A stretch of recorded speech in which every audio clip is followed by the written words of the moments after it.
अस्सलामु अलैकुम वरहमतुल्लाहि वबरकातुहू। मैं डॉक्टर काजी आपका भाई, आपका खैर खा और आपका खादिम और आपका हज 2026 का बेस्ट गाइड अल्हम्दुलिल्लाह खुशामदीद करता हूँ आपको इस वीडियो में।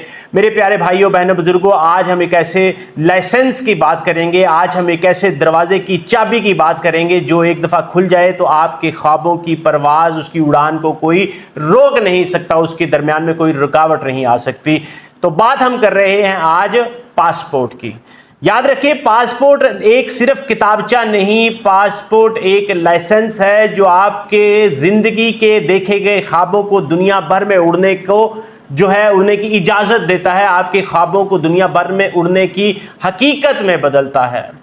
तो बात करते हैं कि ये पासपोर्ट बनवाया कैसे जा सकता है और आप इसको रीन्यू अगर करवाना चाह रहे हैं, अगर आपके पास पहले पासपोर्ट मौजूद है तो आप इसको रीन्यू कैसे करवा सकते हैं। मैं इसका कंप्लीट आपको रोड मैप आपके सामने रखूंगा दोनों तरीकों से कि आप इसको ऑनलाइन भी करवा सकते हैं और फिजिकल भी करवा सकते हैं, किस तरह से करवा सकते हैं।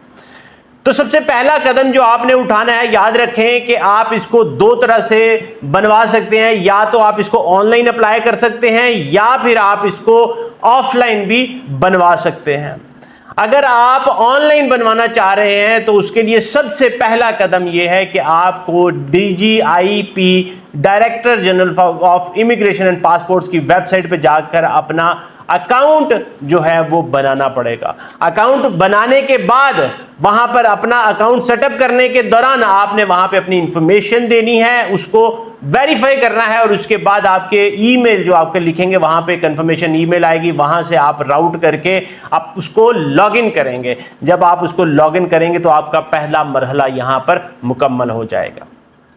बात करें दूसरे मरहले की, तो दूसरे मरहले में आप याद रखें कि आप जब उसको लॉगिन करेंगे अपने अकाउंट को DGIP की वेबसाइट पे, तो आपके सामने ऑप्शंस आएंगी कि आप रिन्यूअल करवाना चाह रहे हैं, आप रीप्रिंट करना चाह रहे हैं, क्या करना चाह रहे हैं। वहां पे आपके पास ऑप्शन है, अगर आप रिन्यू करवाना चाह रहे हैं तो आपको रिन्यू के ऊपर क्लिक करना पड़ेगा। यहां पर जब आप इसको करेंगे, इसके बाद आपके सामने एक मुकम्मल डेटा का फॉर्म, जिसके ऊपर आपका जो पहले से फिक्स डेटा होगा, जैसे आपका नाम, आपका CNIC, बाकी चीज़ें वो सारी पहले से आ जाएंगी। और कुछ जो चीज़ें आप अपडेट कर सकते हैं, जैसे आप अपना करंट एड्रेस, अपना परमानेंट एड्रेस और बाकी चीज़ें आप उसमें अपडेट कर सकते हैं, वो आप मैनुअली उसमें अपडेट करेंगे। इंफॉर्मेशन, जाती मालूमात देने के बाद फिर नेक्स्ट स्टेप होगा कि आपने उसमें अपनी बायोमेट्रिक के जो फिंगरप्रिंट्स हैं उनको भी आपने एक पेपर के ऊपर, पेपर आपको उसी प्रोसेस के दौरान मिलेगा, वहां से आपने उसको डाउनलोड करना है। डाउनलोड करने के बाद उसका प्रिंट लेना है पेपर का, पेपर के ऊपर जो रिक्वायर्ड आपसे थंब इंप्रेशन मांगेंगे वो उसके ऊपर प्रिंट करेंगे, उसके बाद उसको दोबारा स्कैन करेंगे और अपलोड करेंगे। उसके साथ साथ एक और ऑप्शन आपके पास आएगी कि आपने पिक्चर वो अपलोड करनी है। याद रखें कि पिक्चर आपने अपनी वाइट बैकग्राउंड में करनी है। पासपोर्ट जब भी बनवाना है आपकी वाइट बैकग्राउंड में पिक्चर होगी और पिक्चर का क्राइटेरिया भी आगे हम डिस्कस करेंगे। इसको फॉर्म को मुकम्मल करने के बाद, उसमें डेटा एंटर करने के बाद, अपनी पिक्चर को अपलोड करने के बाद, अपने जो रिक्वायर्ड डॉक्यूमेंट्स है उसको अपलोड करने के बाद अगला नेक्स्ट स्टेप होगा, आप उसको सबमिट करवा देंगे। अब बात कर लेते हैं कि आप जब ऑनलाइन अप्लाई करेंगे तो ऑनलाइन अप्लाई करते हुए आपको कौन सी चीज़ों की जरूरत होगी, कौन कौन से डॉक्यूमेंट्स आपको चाहिए होंगे। सबसे पहला डॉक्यूमेंट जो आपको चाहिए होगा वो आपका CNIC होगा, आपका शनाख्ती कार्ड होगा, आपका नाइकोप होगा अगर आप ओवरसीज पाकिस्तानी हैं तो। दूसरे नंबर पे, अगर आप पुराना पासपोर्ट आपके पास मौजूद है, आप अभी रिन्यूअल अप्लाई कर रहे हैं, तो फिर आपको अपना पुराना पासपोर्ट भी मौजूद होना चाहिए। उसमें आपसे पूछा जा सकता है समटाइम्स कि जी पासपोर्ट का पेज नंबर 10 उसको अपलोड करें, पासपोर्ट का पेज नंबर 2 अपलोड करें, कौन सा पासपोर्ट का पेज वो अपलोड करें, वो आपको इसलिए इस्तेमाल हो सकता है। तीसरे नंबर पे आपके पास वाइट बैकग्राउंड की पिक्चर होनी चाहिए। याद रखें कि ये पिक्चर इतनी क्लियर होनी चाहिए, कैमरे के बिल्कुल सामने आप देख रहे हो, फेस आपका बिल्कुल सामने हो, और इसका जो डेटा का साइज है वो 5 MB से ज्यादा नहीं होना चाहिए, थोड़ी स्पेस इसकी डेटा की होनी चाहिए। याद रखें, अगर आप अपना स्टेटस अपडेट करना चाह रहे हैं, अगर आप शादीशुदा हो गए हैं और अगर आप स्टेटस अपडेट करना चाह रहे हैं, उसमें कोई चेंज आया, तो फिर आपके पास या तो आपका निकाहनामा होना चाहिए या फिर आपका आपके हस्बैंड का जो ID कार्ड नंबर, शनाख्ती कार्ड नंबर, शनाख्ती कार्ड आपके पास होना चाहिए। उसके साथ अहम डॉक्यूमेंट जो आपकी फ़ी को प्रोसेस करेगा, उसके लिए आपके पास डेबिट कार्ड या फिर क्रेडिट कार्ड होना चाहिए, जो आप ऑनलाइन पेमेंट के लिए, अपनी फी पेमेंट के लिए, रिन्यूअल या नया शनाख्ती कार्ड, नया पासपोर्ट बनाने की पेमेंट के लिए इस्तेमाल करेंगे, वो भी होना चाहिए। ये आपका डेबिट कार्ड जो है ये वीजा का भी हो सकता है और मास्टर कार्ड दोनों का भी चल सकता है, और क्रेडिट कार्ड भी मैं आपको बताता चलूं। जब आप अपना डॉक्यूमेंट्स अपलोड कर देंगे, आपने डेटा एंटर कर दिया, फिंगरप्रिंट्स अपलोड कर दिए, इमेज अपलोड कर दिया, डॉक्यूमेंट अटैच जो करने थे वो अपलोड कर दिया, अब बारी आएगी, आपसे पूछा जाएगा आप एग्री करते हैं सारे अपने डेटा प्रोवाइड किए जाने वाले जो आपने किया है उसके साथ, तो अब नेक्स्ट स्टेप पे अब आप अपनी फी पेमेंट कर रहे हैं, फीस की अदायगी की। अब याद रखें कि जब आप ऑनलाइन अप्लाई करेंगे तो उसके लिए आपको डेबिट या क्रेडिट कार्ड से ऑनलाइन पेमेंट जो है वो करनी पड़ेगी। याद रखें कि अगर आप नॉर्मल अब तरीके से पासपोर्ट अप्लाई करते हैं तो आपको ज्यादा वक्त लग सकता है, कुछ ज्यादा अरसा आपको लग सकता है, 4 से 5 जो है हफ्ते भी लग सकते हैं, मगर अगर आप अर्जेंट करते हैं तो आपका 4 से 5 दिनों में या विद इन वीक आपके पास आ सकता है। जब आपने अपना डेटा मुकम्मल कर दिया, डॉक्यूमेंट्स अपलोड कर दिए, पेमेंट कर दी, उसके बाद नेक्स्ट स्टेप आता है कि आप अपनी एप्लीकेशन को सबमिट कर देते हैं। जब आप अपनी एप्लीकेशन को सबमिट कर देते हैं उसके बाद फिर आपकी जो एप्लीकेशन है वो DGIP director general immigration and passports के डेटाबेस में चली जाती है, वहां से उनका जो हेडक्वार्टर है वो उसको वेरीफाई करते हैं। याद रखें कि अगर तो सारा कुछ आपने जो डेटा प्रोवाइड किया है, डाटा जो आपने सबमिट किया वो सारा उनके रिकॉर्ड के मुताबिक ओके है, क्लियर है, फिंगरप्रिंट्स मैच कर जाते हैं, इमेज आपका, पिक्चर आपकी मैच कर जाती है, बाकी डेटा आपका क्लियर है, तो आपका पासपोर्ट जो है वो प्रिंट हो जाएगा और आपके एड्रेस पे जो आपने करंट एड्रेस लिखा होगा, अगर आप पाकिस्तान में हैं तो आपको जो है वो उसका प्रोसीजर डिफरेंट है, आपको पासपोर्ट ऑफिस से लेना पड़ेगा। अगर आप इंटरनेशनली कहीं पे मौजूद हैं तो आपके उसी एड्रेस पे पोस्ट हो जाएगा। जैसे कि जब मैंने जापान में रिन्यूअल के लिए अप्लाई किया था तो वहां पे मेरे जो एड्रेस था, होम एड्रेस का, सेंदाई में जापान का, वहां पर डिलीवर हो गया था। वहां पर मेरा पासपोर्ट रिन्यू होने के बाद फ्रेश पासपोर्ट जो है वो ऑनलाइन अप्लाई किया, ऑनलाइन पेमेंट की, सारा कुछ ऑनलाइन वो मेरे होम एड्रेस पे डिलीवर हो गया था। मैं आपको अपने पर्सनल एक्सपीरियंस से बताता चलूं कि अगर उसमें कोई डिस्क्रिपेंसी हो या आपने जो डॉक्यूमेंट्स अपलोड किए वो रीडेबल ना हो, नॉर्मली 600 DPI पे आप अपने डॉक्यूमेंट्स को स्कैन करके अपलोड करते हैं, अगर उसमें कोई प्रॉब्लम हो तो आपसे वो ईमेल के ऊपर कांटेक्ट कर देते हैं, आपको अपडेट करते रहते हैं कि जी हमें ये वाला डॉक्यूमेंट चाहिए, ये वाला पिक्चर आप भेज दें, ये वाले पासपोर्ट का ये वाला पेज आप दोबारा हमें भेज दें, ये स्कैन हो गया हमारा, जो है ना, इस तरह से वो कम्युनिकेशन करते हैं और आपकी वेरिफिकेशन को मुकम्मल करते हैं।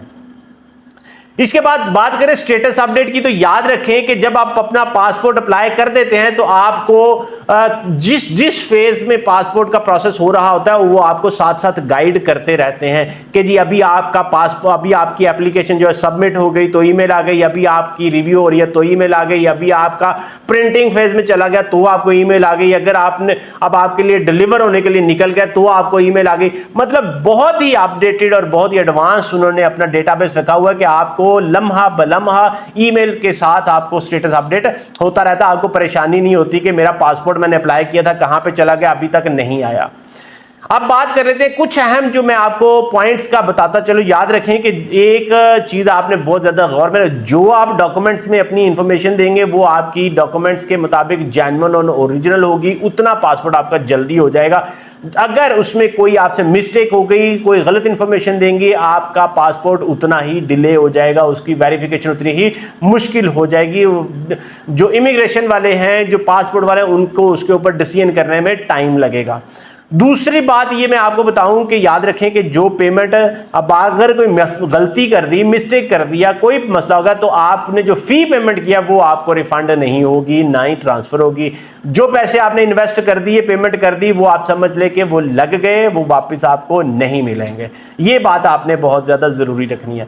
दूसरा पॉइंट मैं अपने तमाम व्यूअर्स को बताता चलूं, देखें अगर आप ऑनलाइन अप्लाई कर दिया उसका मैंने आपको बता दिया, दूसरी ऑप्शन आपके पास ये मौजूद है कि आप फिजिकल, मतलब आप पासपोर्ट ऑफिस में जाके अपना पासपोर्ट अप्लाई कर सकते हैं। उसके लिए टाइमिंग जो है वो सुबह 8:30 बजे से 4:30 बजे तक है, मगर ये सर्दियों और गर्मियों के मौसम से हिसाब से अपडेट होती रहती है। इसलिए बेहतर ये है कि आप जब भी जाएं, जाने से पहले पासपोर्ट ऑफिस फोन कर लें या उसकी कोई इंफॉर्मेशन आप अपडेटेड टाइमिंग आप नोट कर लें, और अगर छुट्टी का दिन है तो उसके बारे में आप पता जरूर कर लें।